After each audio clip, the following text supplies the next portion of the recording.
Welcome back guys to another Dragon Ball Gekishin Squadra video. Today we're doing a changes video. We're going to be going over every single change that we think should come with Season 2, as well as doing a wish list for what we think should be coming out in the future for the game.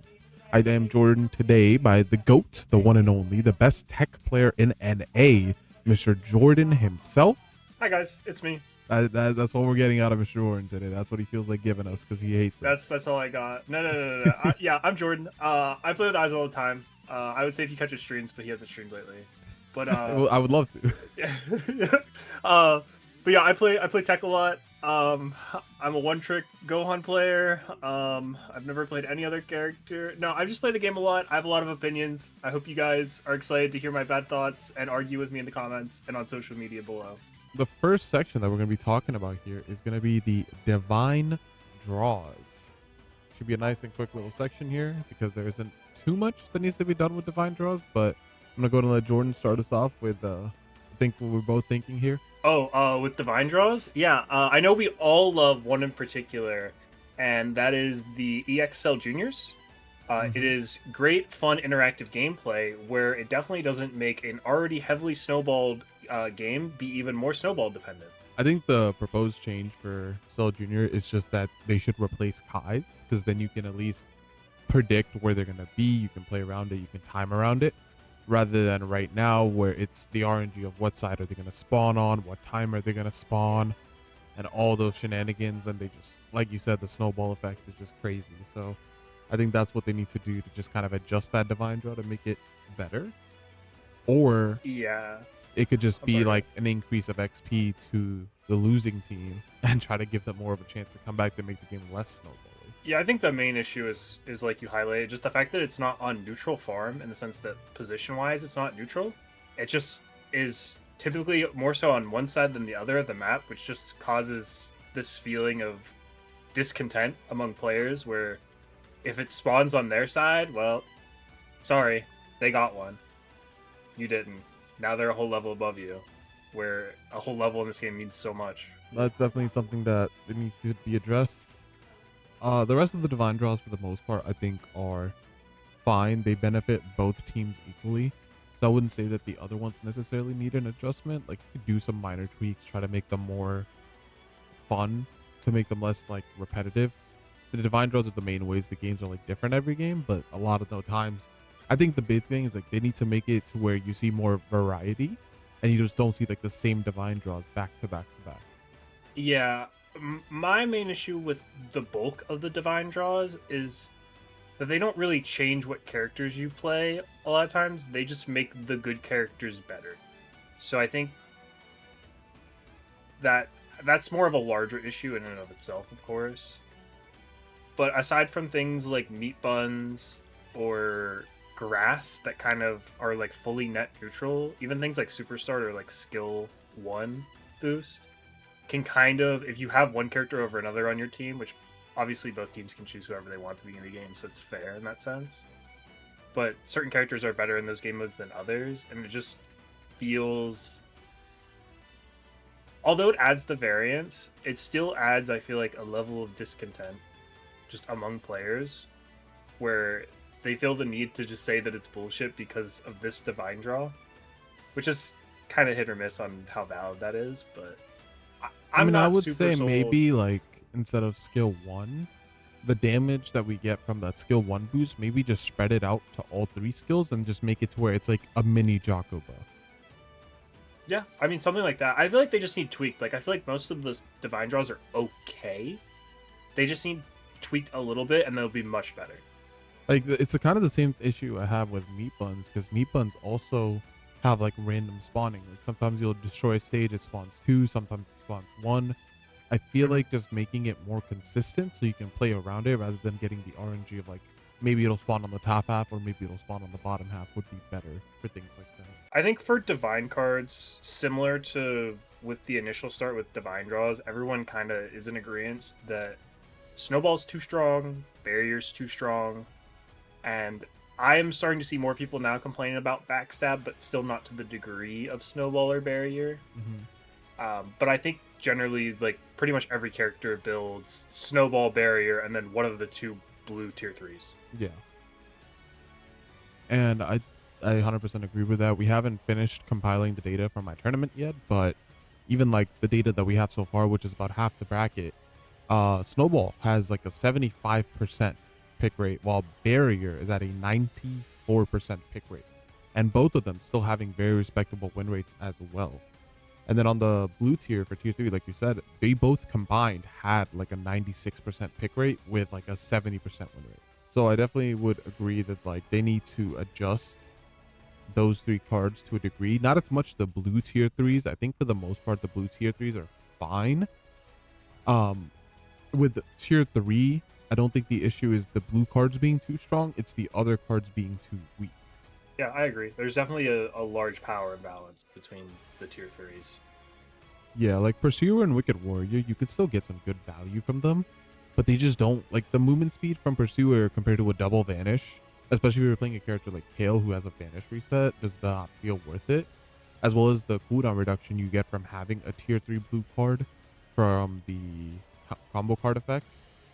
And then Wicked Warrior is just like, we're in a burst meta, we're in a burst meta where you're not going to be rush attacking a lot. So Wicked Warrior just does not see a lot of value being gained because of that. The green cards are just straight up bad. Yeah, the green cards are very bad. And I think that impacts how good a lot of the tanks are too, because of how bad they are. Like imagine if the Cooler had a tier 3. Like imagine if defense step was like Barrier for 3 seconds when you vanish. Like, so I had someone on while I was streaming earlier, and I was like going through my notes for this, mm-hmm. and someone said, "What if they moved Barrier and defense step around and they like reworked them a little bit stat wise, or like how they function, to just better assign their value for their tier, so that you could get double vanish and defense step, but like defense step actually works." Yeah, and I was like, I think that would be a good idea. Cool. Because I think Barrier field should is be too tier early. 3, Yeah, it should. Yeah. With how strong it is, it definitely should be a tier 3. Yeah. I think Too Easy and Steel Skin can probably swap around as well. I feel like Steel Skin would be a lot better if you could get it as a level 1. Yeah, I think it just needs to produce more damage overall. Yeah, that's kind of its main but issue. I think you could get some early game value with it for sure. Yeah, that's pretty much it for the tier 3s. I mean, tier 2s, kind of the same deal. It's just Barrier being so ridiculously overpowered. Why would you get anything else? Why would you get anything else? But I do think Giant Slayer and Prepare to Die both, if Barrier gets a nerf, can see some value. The issue, I think, is that, again, the 2 blue cards and Steel Skin are just not doing enough. Even if Barrier gets nerfed, it would, even if it gets like, let's say right now it's like 80% reduction, if it gets put down to like 60, it would still be better than every card in tier 2. Yeah. Because the tier 2 blue cards, like, I think a big issue with the Epic Hunter card is when you deal damage to a boss with 50% or less HP, you get extra damage to it. While that extra damage is good, you're killing bosses from 75%. Yeah, it'd be a lot better if it procced above 50% HP. Yeah, like if it was just like, actually, if it just was always active and you could just use it to burn bosses, then I think the value would be there. But even then, again, you're just making yourself super weak in team fights because this has no value. So I think the better way this thing can work here is if instead of making you do more damage to bosses, you get a bigger bonus from getting bosses. So like it'll increase the amount of damage Shaco gives you or the movement speed from 16. I think that's the better route to go with Epic Hunter. Or maybe you get a bonus for having multiple bosses because it is the Epic Hunter. Maybe if you get like 2 bosses, you get an X amount of bonus of whatever, like maybe a 5% stat bonus, 10% stat bonus, 20% stat bonus, kind of like Snowball, right? But instead of it being based on stacks that you can get taken away, it's based on bosses that can't be taken away. Yeah, I think it needs some sort of actual statistical value outside of just hitting bosses harder sometimes. Yeah. It's way too niche. Art of Decoy does have some good value. It's not a bad card. I'm a decoy believer. Yeah. I think that if Barrier were to get gutted, it would be something that you would want to pick up. Yeah. Art of Decoy has some very good escape value. Yeah. And then tier 1, I mean, I think as long as Snowball gets nerfed, every tier 1 card is good. Too Easy, you think, has value? I think Too Easy does have value early game. That extra HP can help you with the burst. And it does scale into late game. You do get more HP with it the later in the game it gets. But I think I would prefer Too Easy more if instead of temp HP when you go under 50% if it worked the same as build up, where every time you kill an NPC, you get an HP increase. So maybe like every 2 NPCs, you get 100 HP. You can stack it up to 10 times. That's like extra 1,000 on a character. Okay, that could work. So then you could play like Khalifa with that too easy, and she could have an extra 1,000 HP on top of the damage reduction from Provoke, because she doesn't necessarily need build up. And if Snowball gets nerfed, then Tank shouldn't be running it anymore. Oh yeah, just what I need. A Khalifa I can't kill, thanks. Yeah, Great you're idea, welcome. Eisen. Well, that's because we'll get into it, but Khalifa Don't let this man cook. Yeah. But that's pretty much all I have for divine cards, and I think that's a big one right now, is how they handle divine cards, because that's part of the reason the game is being as stale as it is because of the overpoweredness. Yeah. Everybody runs the same 3 cards. Get to the end of the game and it's a red card, green card, blue card for the whole entire lobby. Yeah, and that's a very common thing. The next section that we're going to be going over is going to be the current bosses that we have in the game. I'm going to go in and let Jordan start us off with his thoughts on what needs to change with the bosses. Yeah, so I think it's pretty obvious what is the issue with the bosses right now. Nappa, I feel like, is mostly fine. He's like a 30% increase to your rush attack damage, which, as we stated earlier, you don't really do a lot of rush attacking, so it doesn't feel very impactful. It helps with farming, I guess, but that's about it. 16 is way too valuable for your team to take. It's too much movement to just be given to your whole team for free without really having to do anything aside from just securing the boss. Especially when you can get it at minute 2 or minute 4 into the game and out-rotate people and catch them in fights and allow your team to reposition better than them. It brings over a lot of value, with which something that is not very easily measurable because of how strong movement speed is in MOBAs. I think what we should do is the 2 stronger bosses, which I would say it's Jocko and 16, should not be the first 2 bosses. I think Nappa and Ribrianne being the first 2 bosses is fine. Yeah, I would agree with that. I think 16 and Jocko need to be the ones that spawn in the middle of the map, because both of them can massively shift the game around. If you get an early 16, like you said, like 2 or 4 minutes, the enemy team is no longer able to really get a pick on you because you have so much movement speed from 16, and you're not able to escape them either because, again, they have so much movement speed from 16. Pair that with like barrier and all these other cards, it's very hard to catch people out, and it's very hard to rotate them, very hard to pressure them on towers. Like that movement speed just completely changes the game. So I think 100%. Moving Ribrianne and Nappa, the first 2 bosses, I think makes sense, because Nappa, again, the rush attack helps you in lane. Ribrianne, the passive healing, can help you in lane. Those are both like laning bosses, which are, one of them is spawning like 6 to 8 minutes in the game, and their healing, while it's still like good, it's not like game changing, right? But if it was early game, that Ribrianne healing could be detrimental, and that boss would have more value to go for. Because as of right now, it's like you don't care about Nappa, you only care about 16. And then when it's time for the later bosses to spawn, only Jocko really matters. Nobody really cares about Ribrianne. Yeah, and part of that too then messes with the whole triple boss mechanic of where you don't care about getting 2 of the bosses, you only care about getting the other 2. So now the triple boss, I feel like, kind of falls to the wayside. It's like, well, if you already have the 2, it's like, I guess we'll go for triple. Yeah. You know, but now it doesn't feel like a very centralized mechanic that it originally appeared to be. I also think triple is too long right now. Yeah. 45 seconds is, because apparently this isn't a bug. In triple boss, you can literally one-shot people if they stand inside that I have been one-shot by it, yes, and I have one-shot someone in it before as well. It is so quite insane. It makes it very, very hard to defend, and it's not very hard at all to get a triple boss going. These bosses are not very hard to take. They die super easily. So I think maybe one of the adjustments is you could make the area on the bosses smaller, so you have to be closer to them to be able to actually take them. Or you need your tank there to take them, because as of right now, you can just send both DPSs on it and they kill it in 5 seconds. So maybe making the area around them smaller could help with that. That way you need, I think also just making the bosses actually tankier and have like maybe some sort of boss mechanic that you actually have to take time to avoid. Like Nappa, I feel like they like juice Nappa up. He like kills someone every 3 games. Yeah. which is like cool, and it's like fun to fight around Nappa because you have to avoid getting hit by the boss too, Yeah. right? With But 16, with it's kind of 16, similar, but he has to be half HP to do it. yeah, and at that point you're killing him with any sort of burst ultimate. Yeah. Jocko and Ribrian don't really have any of that either. They're just kind of tankier.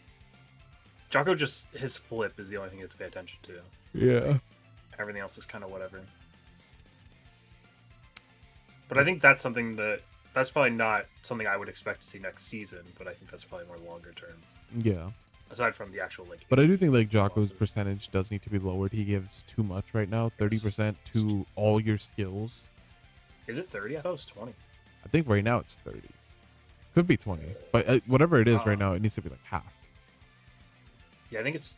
I wrote that it needs to be 15. I think it went from 10 to 20 from network test to launch. I'm double checking just to make sure. Yeah. But I think Jocko just needs to be nerfed because skill damage, as we know, like skill 1 already makes a big difference. But like imagine skill 1 plus Jocko, it's nuts. The moment somebody gets a Jocko buff, most of the time in team fights, you're just getting one shot. Yep, it is 20%. Okay, so yeah, I'd say maybe 10. It was 10 before. I said 15. I think it just needs to be lower. We can. Yeah. The numbers are. The numbers are precisely. Yeah.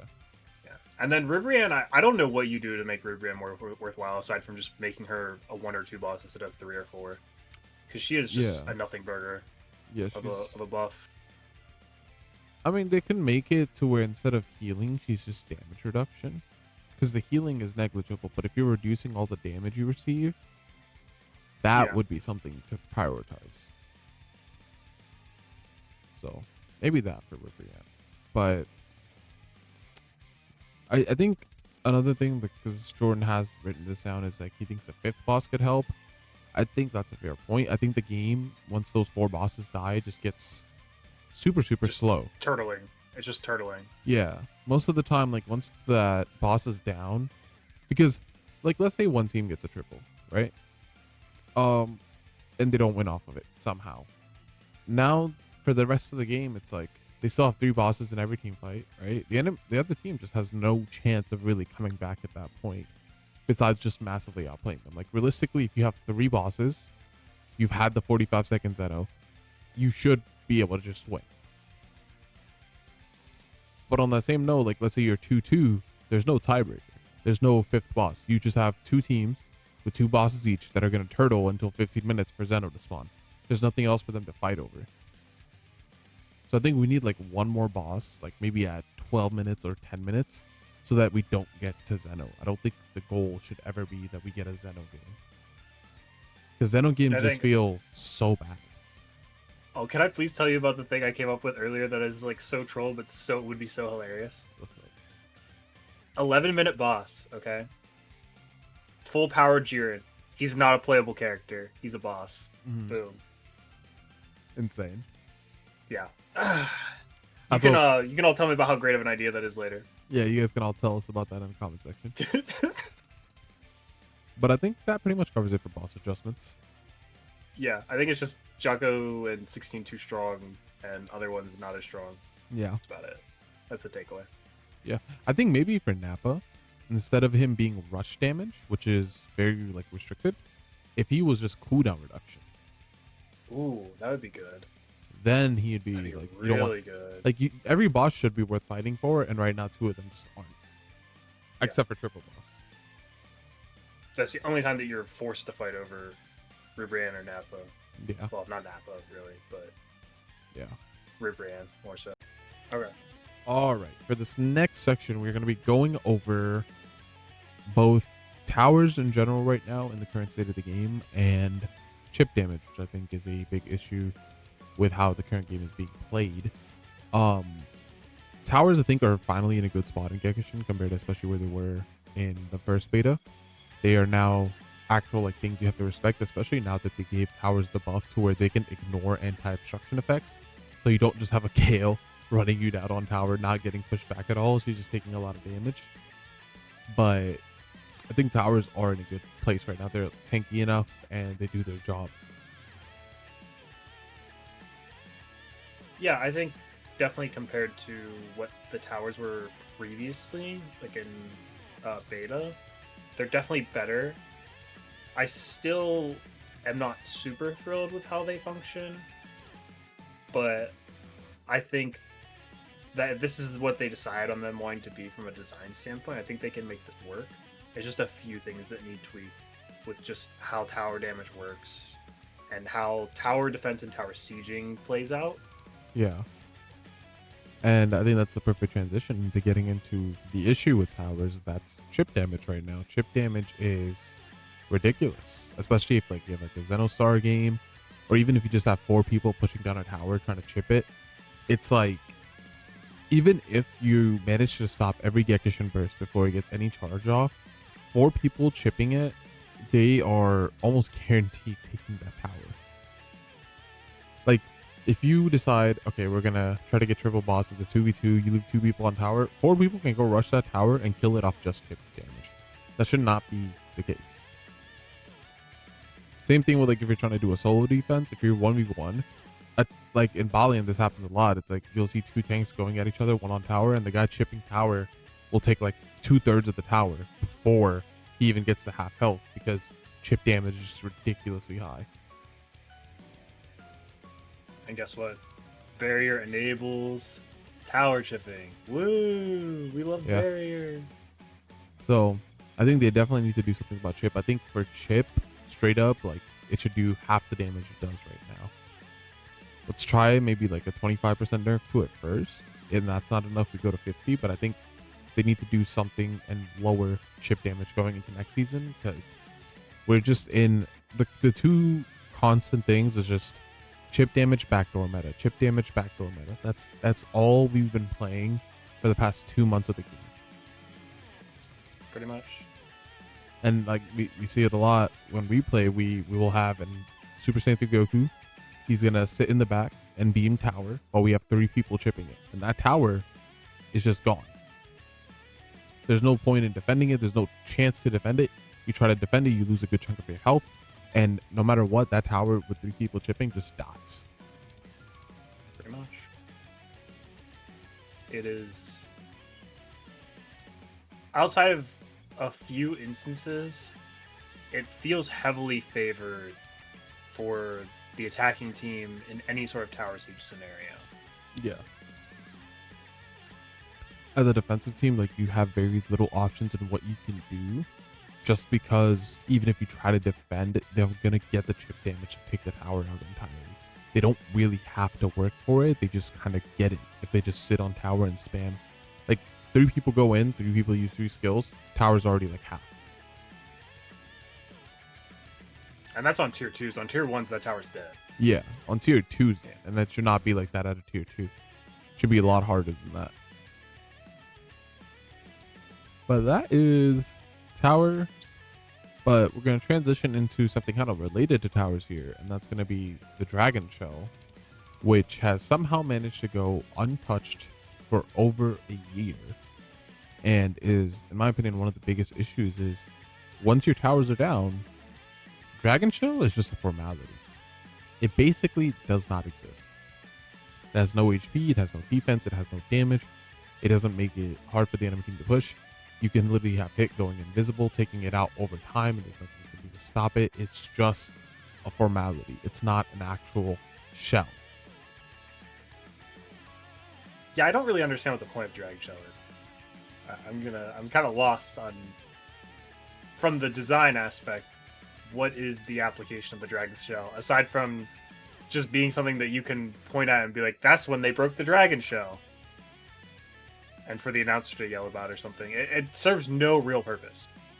Yeah. Once you lose your last tower, you pretty much lost the game, unless they also lost their last tower, and at that point it's a base race.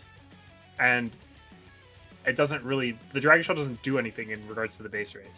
Mm-hmm. I mean, I think they need to make it to where Dragon Shell can only be damaged from rush attacks. I think that would be a big fix in how ridiculously easy it is to kill right now.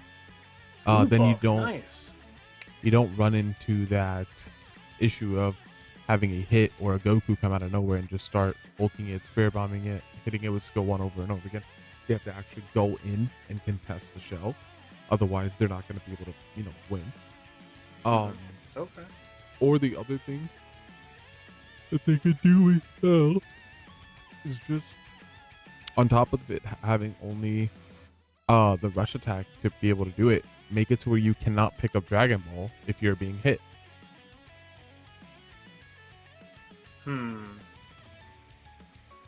That way you have to use your mobility to try to outmaneuver the person to avoid being hit to pick it up, rather than just guns blazing, run it down, pick it up. Because with all the mobility things we have in the game, hidden invisibility, cooler dash, Khalifa dash, like there's so many things you can do to just move around and not have to deal with that.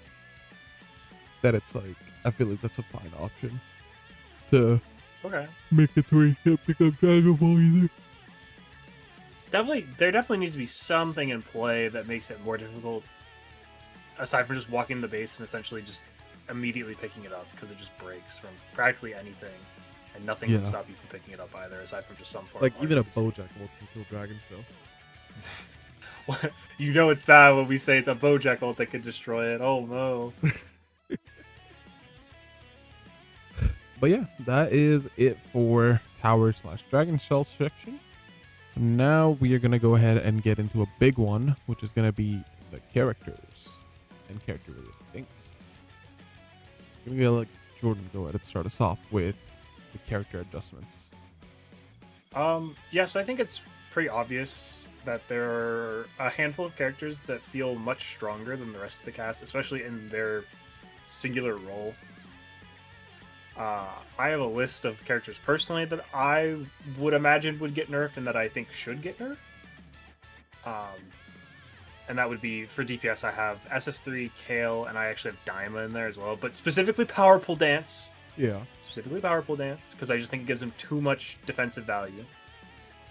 I think all the other things it's very similar to like hit skill, where it does a lot in one skill. So like it gives him defense up, it gives him mobility, gives him damage, allows him to blow up his bomb, like, and then it has multiple charges as well.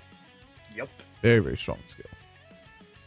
And then for tanks, all I have is just Khalifa, and then specifically just the duration of Provoke, I think is the issue with her. Provoke is fine generally as a concept, but in reality what ends up happening is you get provoked, and you get provoked for so long you can't participate in the fight, and then you get provoked again. So I think if they just lower the actual duration of Provoke itself, she doesn't feel as frustrating to play against. Yeah. And then for tech, I just have Hit, because Perma Invis is kind of dumb, and his ult's way too good. Yeah.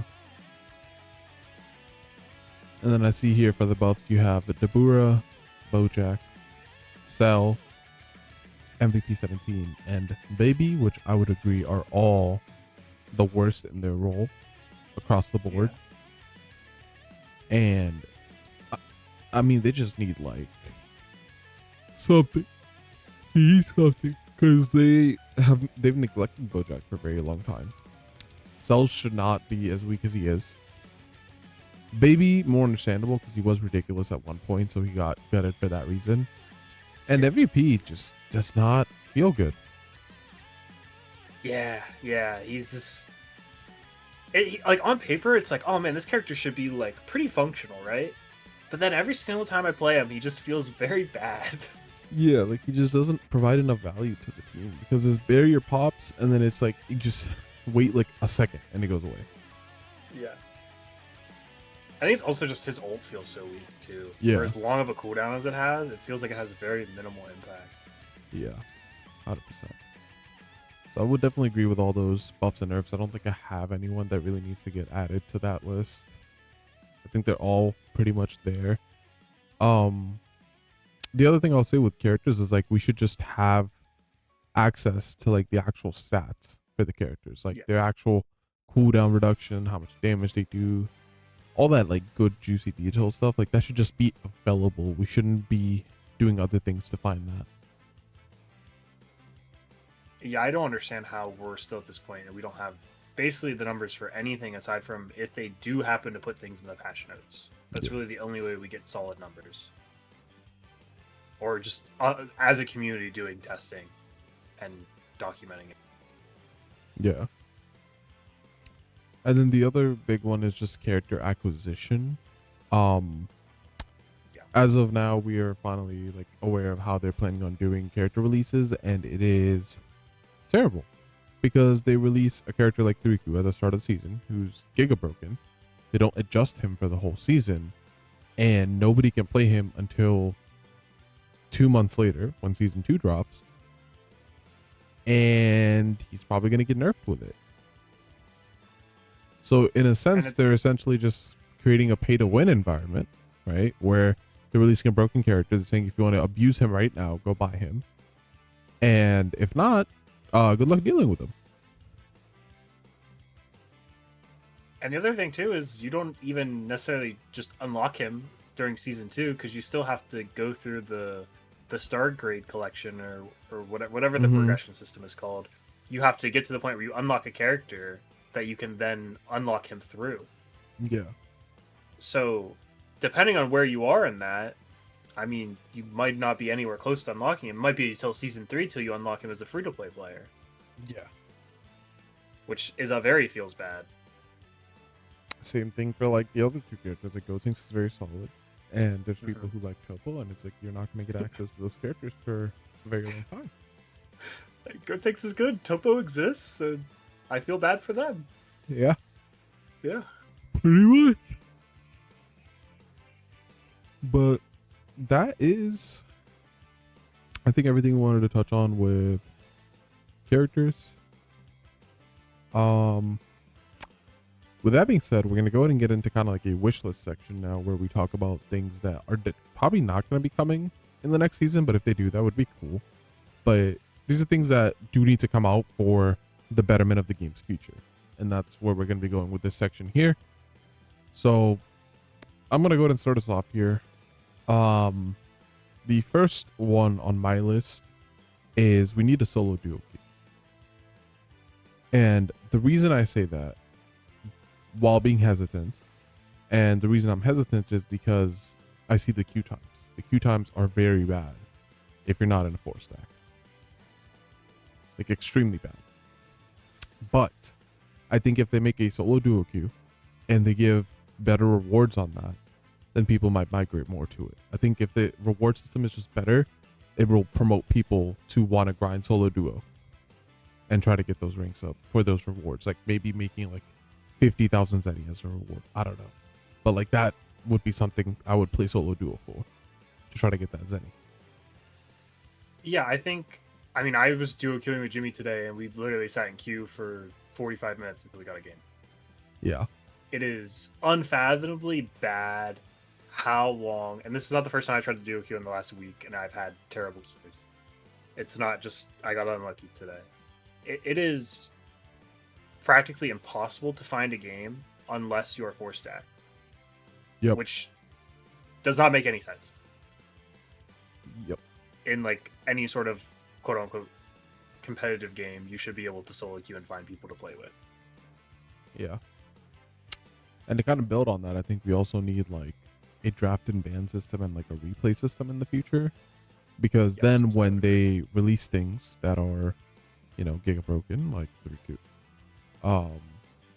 that becomes bannable, right? You can get rid of it if something's overtuned. Like that's what we would have done prior to 3Q coming out.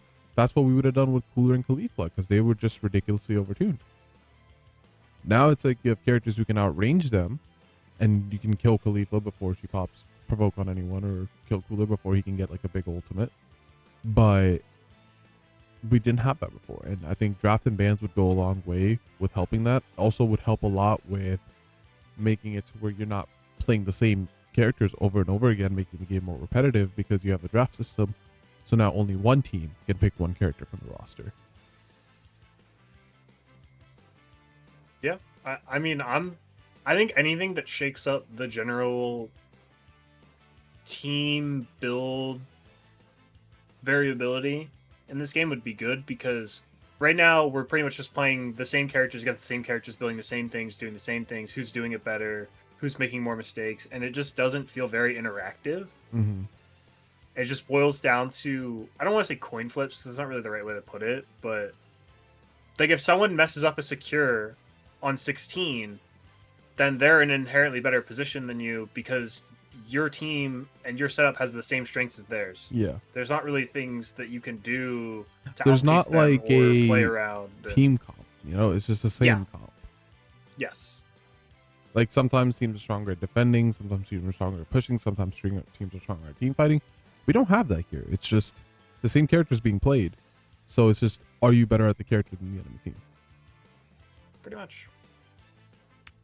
And I think another thing with people getting better at the game, and this is something we definitely need access to if people are going to try to make this game competitive, is a replay system where, we already essentially have it in the game where in like a custom game, you can spectate the match and you can see everything. We just need that exact same concept, but as a replay for matches we've already played. I don't care if we have to download the replay to view it separately or whatever, just have that option available to where people can actually go back and watch the match that they played and see what they messed up or what they didn't mess up. It would be so good for the community. It would help people learn. It helps content. It helps just like resource wise. There's very little to no downside outside of what they would have to do back end to make that work. Yeah. And I think a big thing with it is just getting people to be better, because a lot of the times when you're in game, you don't see the mistakes you make. But when it's, shown to you in a replay, you're like, oh, okay, so I do have that habit. Now I can try to prioritize on fixing it. Yeah. VOD review is very powerful, man. VOD you learn a lot. Powerful. 100%. The last thing I will touch on is capsule pity. I think this will definitely get added in down the line, but I think it's needed right now. The capsule system is very, very money hungry. Just having no pity on it makes it very hard to really get a lot of value out of that. And some of these skins are not worth like $500-$600 just to get one thing that you want from a capsule. Definitely a top end issue. I was gonna say I haven't bought gems to roll for capsules, so this is kind of not in my wheelhouse. But Yeah. I don't understand why there isn't a pity system, because they rotate banners like every 2 weeks, or like they add new banners like every 2 weeks. So they'll probably make more money if they just get people to just pity for stuff rather than being like, well, I already spent money on this. Like I didn't get anything. Why would I spend money on this other thing? Yeah. All right. I'm gonna move it over to Jordan to finish off with his wishlist section. Yeah, so I just have a couple things. One, I would like to see more like community feedback interaction loop. We haven't gotten a survey since the beginning of the season, I think. I would have liked to get a survey after each character dropped. I think that would have been good, just to get general character reception. Maybe like the small buffs or tweaks that they had in that patch too, just to get info on that. And then also it just helps them kind of get information on how quickly or how up and coming the communities are with coming to terms with things as they change. I feel like it's just good. It doesn't hurt them to have more data. And I like being able to fill out surveys. I like being able to say, hey, this is what I think. This is what I would do from, if I was in your shoes, in the sense of that I knew what I was doing and not that I'm just some random guy talking. But it makes me feel better as a consumer that I have the ability to give feedback and know that it's going straight to some sort of source. Yeah, because especially a lot of the times with the surveys in the past, they actually listened to them and we saw them come to fruition. Yeah. Like a big one on the past surveys was Giant Ape. People hated that boss. It was very, very negative for the game. And they reworked it into what I would say is better, but it's not quite where it should be still. So on that same note, it's like they should do more surveys. Like you said, there should have been a survey like after every character. There should be a survey like after every patch. Kind of see how the patch is being like whenever there's a new patch dropping, they should drop a survey like a day before that to see where the state of the game is. And they're just not putting that out there, and it kind of shows with how these surveys are going, because there's very little content in these surveys. Yeah, and I mean, there's, oh man, I just, it disappoints me because I feel like a lot of people were interested in this game for a variety of reasons, and then it just kind of has been left untouched outside of dropping the new characters and dropping like random cosmetic things here and there. Yeah. That's all we've really gotten. And for a lot of players, that's not enough to keep them invested. I agree. And I think for me, it was like we had the first patch, or not the first patch, but like the first release of the game, right? The first beta. Then from first beta to second beta, there was massive changes. Like Goku got massive buffs, Zamasu got massive nerfs, and there was just overall like a lot of different changes across the board for the characters, as well as just new characters coming out, right? And then even from that to like the release of the game, a huge patch note, right? When the game dropped, huge patch note. There was like a The gajillion launches changes. were huge, yeah. Yeah. But then like season 1 dropped and there was barely any changes. And then throughout the season we've gotten barely any changes. And it's like we can't, especially like I understand doing minimal changes throughout the season, right? Like minimal changes every 2 to 3 weeks and kind of letting that meta stay for that season. But that doesn't work when our season 1 patch note was as small as it was. Mm-hmm. The season 1 patch note not having any adjustments to Super Saiyan Goku, who was one of the most broken DPSs in the game prior to 3Q, right? And even after 3Q, he was still so insane that, you know, he's been nerfed now, but he should have been nerfed in that season 1 patch note. That was ridiculous that we got the season 1 patch note and there was no adjustments made to Goku. It was like 2 characters, and I think it was like a Frieza buff, and which the Frieza buff was huge. It was I'm pretty sure that's when they buffed the Zarbon, and I think it was a Zamasu nerf in there or something. Like it was super out of pocket. I'm looking because I don't quite remember. It was the Piccolo light grenade buff and special beam buff. Yeah. And then also Mini Goku got his auto attack damage increase. Yeah, and was that it? Or was Frieza buff Yep. there too? Okay. Yeah, and the Frieza buff Okay. for Zarbon, and then the skill 3 buff as well. So yeah, I mean like that's not a bad patch, but that's like a weekly patch note. That's not a new season is starting patch note. Which is why we're kind of talking about what we're talking about here, is because we need a big patch note with season 2. There needs to be a change to like half the roster at least on that patch note when it drops. Yeah, like I low-key want them to flip the game on its head. Yeah. Because I think that would be the best for everybody. And I will say, I think that the little changes that they had throughout season 1 were pretty good. I think the Boo buff was very impactful. The Goku nerfs were good, just a little late. Yeah. I would say the Gamma buffs were good. They're very viable now. I mean, Zamasu got a quality of life change. That's not even a buff, but like, and then the tower change too with last patch. Like these are fine little changes that they're doing.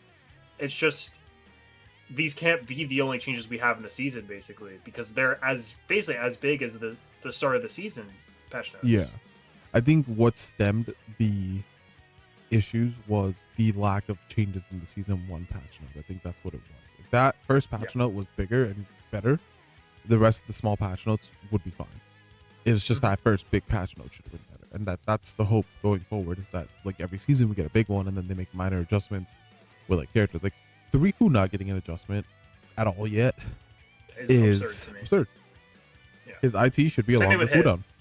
Yeah, Hit as well. It feels like Hit's even more so, because Hit has been out for like a month longer than Goku even. Yeah. So I just don't know where. I don't know if they're just struggling to figure out like what to do with them, which is where surveys would come in. You know, they could ask them surveys and try to take ideas from there, but we're just not getting that. Next up, you have pop-in animations. Yeah, this is like a minor gripe that I have, but basically, like when Zeno shows up and he like pops up the little animation on the side of your screen, or like if you Bojack ult and it covers half your screen with Bojack's sexy face, you know, why am I being prevented from seeing the game as I play it? There's enough giant AOE things that block my vision as I play the game. I don't need cut-ins to do that as well. I just want it as an option to turn off in my settings. I agree. I would like that too. Yeah, it's cool. Like when you're first playing the game, it's like, oh man, this is so sick.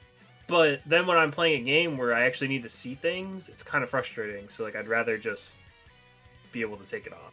We already went over matchmaking issues and rank system to a degree. Do you have anything you want to add to that? No, I don't think so. I think that we need to. It shouldn't just be straight up point value for ranked. It shouldn't just be a time sync Yeah. system. I think some sort of. I don't know what exactly system I would want to replace it with, but I think I would just want to change it with something else that makes it a little bit more meaningful and not just. Do you play more I games than think this person? Okay, you have more points. Yeah, I think what needs to happen with that to make it less of a time sink and more of a like actual like skill sync is that the points you gain after the game need to scale based on how much of a point gap your team has versus their team. Because right now it just goes based off of rank alone. So if like four S ranks fight into four Yeah. S ranks, they're gonna get the same points. But what if four of those S ranks are top four, the other four are top 100? Like they're like 190, 99, 97, right? That's where like the point gain, they're gonna get the same as if they were to fight a top four team. And I think what they need to do is they need to make it to where if an S ranked team, like let's say top four fights top four, right? If top four is fighting top four, they should get 50 points for winning that game, and the other team should lose 50 points for losing that game. Same thing as Yep, like, I'd be down for that. and then like again, top four versus like top 20, same thing, like maybe like 48, 45, and like it should just scale based on the average team points. That way we have a much more linear thing, because then we don't have like, you know, a couple people just having ridiculous points by just farming people that are like on the bottom half of top 100, just getting 25 points, 25 points, 25 points over and over again against people that just are not that great at the game. You can just at me next time. You don't have to like beat around the bush. I can take it. It's okay. Oh yeah, you could take it all right. Oh, okay. All right. Yeah, I think the last thing I kind of really wanted to talk about is just like general content, battle pass, and like event stuff. The battle pass lasts either way too long or it's just doesn't have enough things in it. Like I've had my battle pass done for weeks, Yeah. and I haven't even done all the missions that I've unlocked, and I only have the premium battle pass for the extra mission. Yeah. So like, why? Like I know I play a lot, so I probably have it done faster than other people. But I know a lot of other people that have also had it done for a while. Yeah. I think it just needs more content. Like, we have like 60 days with this battle pass and it only has 50 tiers. Yeah. I think it should have like double that. Or Or just maybe do, like release like a 10 thing tiers a week. where- Yeah, do that, or do something where like after you reach tier 50, whenever you get enough points to get like 5 tiers, you get, you know, capsules or like so much zenny or Yeah. something. You know, Just something just like, like a fixed amount. But like I've like, what's the point now? If Yeah. like I care about the rewards, I get nothing. yeah. It's And pretty then just rough. more events like the zenny like, Yeah. capsule things. Like just give the players more things. No one's gonna complain about getting more zenny. Yep. Everyone's been zenny starved since the launch. Yep. All right, guys. That is our viewpoint right now going into season 2 of the game. We have season 2 dropping in around 14 days, I believe. And Like 12 now. 12 days. Wow. We are Yeah, like close. right on the edge, less than 2 weeks away. Yeah. And that's how we are currently feeling going into season 2. We have high hopes for the game still, but if season 2 patch note, like we said, isn't big, I mean, that's going to be looking really bad for the game. But let us know your guys' thoughts in the comment section below. With that being said, this is your boy Eisen and your boy Jordan signing out.